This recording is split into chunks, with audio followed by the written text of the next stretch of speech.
Hey everyone, welcome to another installment of Harry Potter Theory.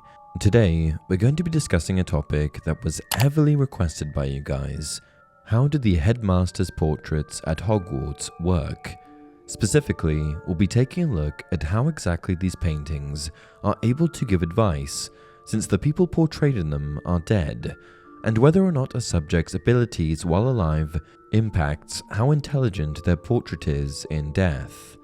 First off, it's important to note before we get going on the actual portraits that these paintings are entirely different from the magical photographs that appear throughout the Harry Potter series.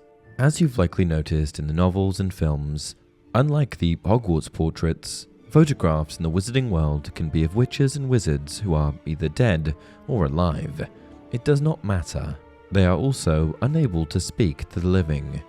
They simply move in a sort of loop, waving or smiling at the person who took the picture, as we see Harry's parents do in a few pictures of them that he finds. So, while yes, Wizarding World photographs are technically enchanted, they're not nearly as interactive as the painted portraits you'll find at Hogwarts and other important establishments. Here's why. The portraits at Hogwarts are painted by witch or wizard artists who have used enchantments in their paint to enable their subjects to be able to move and interact with the living.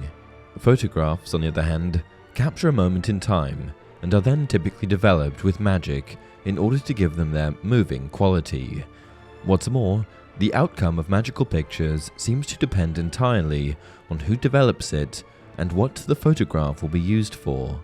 For example, in The Chamber of Secrets, Colin Creevey's pictures, which he magically enhances by developing them in a potion, greatly differs from the images on the chocolate frog cards, which, by the way, seem to be the least sentient of all the magical images that we're introduced to in the wizarding world, at least in my opinion.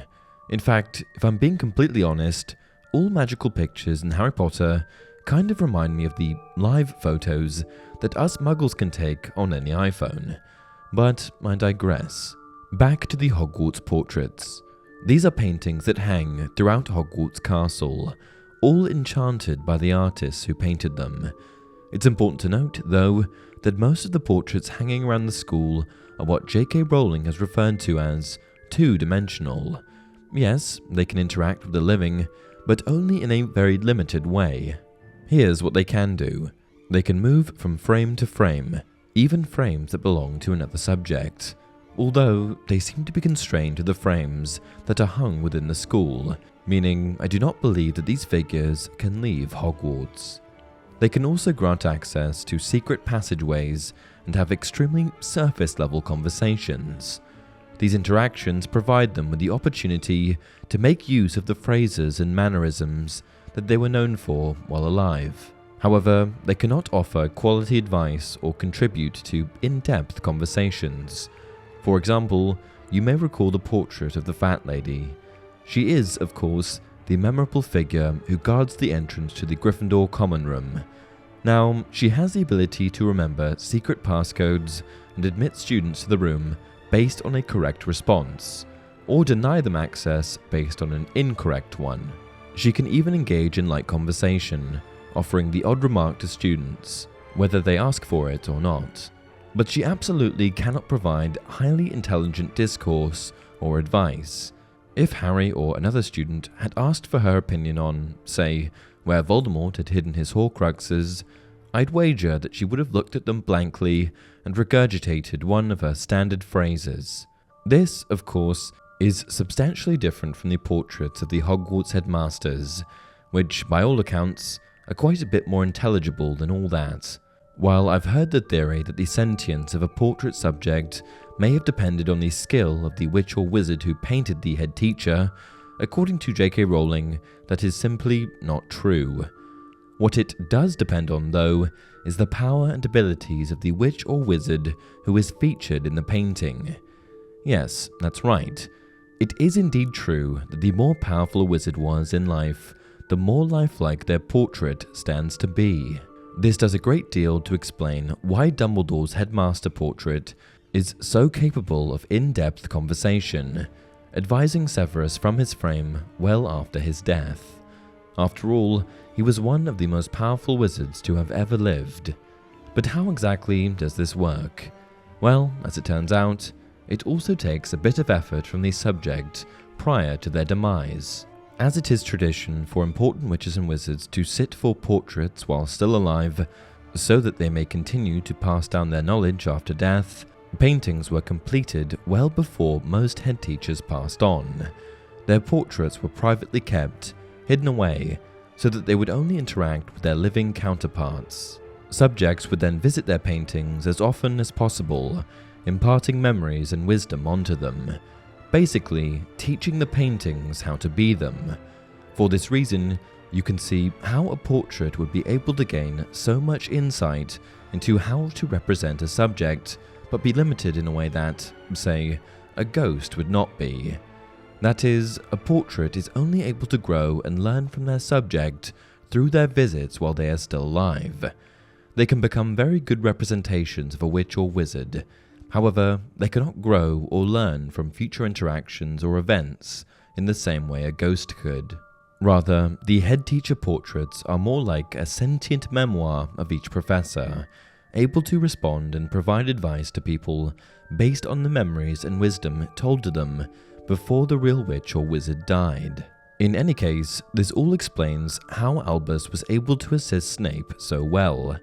Since Dumbledore knew that he was dying, and that their plan was to have Severus succeed him as Headmaster, he likely would have taken much care to share with his portrait all the details and theories he had about Voldemort, the Horcruxes, and Harry's part in it all, so that the painted version of himself could support Snape after he was gone.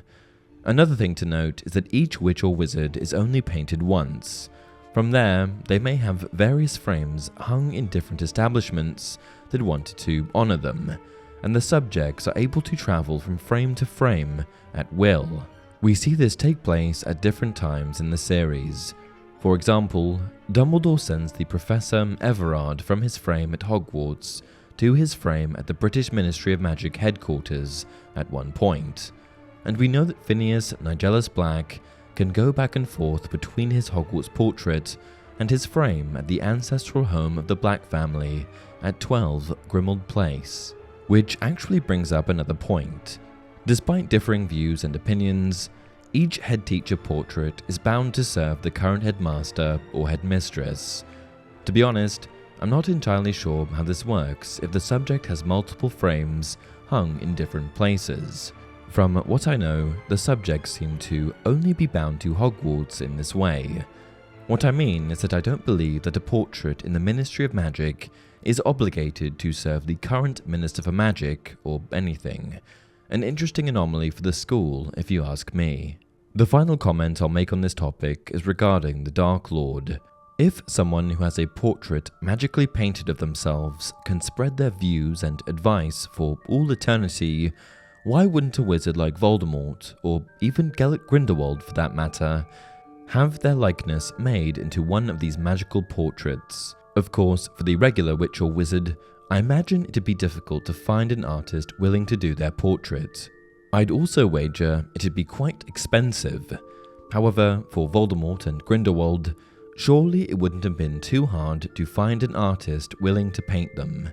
I mean, there had to be some artists among the Death Eaters and Acolytes, right? Well, for one, I think both of these dark wizards were entirely too busy pursuing other forms of what they would have considered more potent, powerful, and potentially everlasting forms of magic, such as Horcruxes. The second reason is that I think these wizards were too vain to plan for after their deaths. So consumed were they by subjugating those who opposed them during their lifetime that they weren't even willing to consider what would come after they died. And with that, we have come to the end of another video. What did you think? Do you agree with my theories? Let me know your thoughts in the comments below. And, as always, if you enjoyed this video, don't forget to like it and subscribe to the channel. Until next time, remember, it does not do to dwell on dreams and forget to live.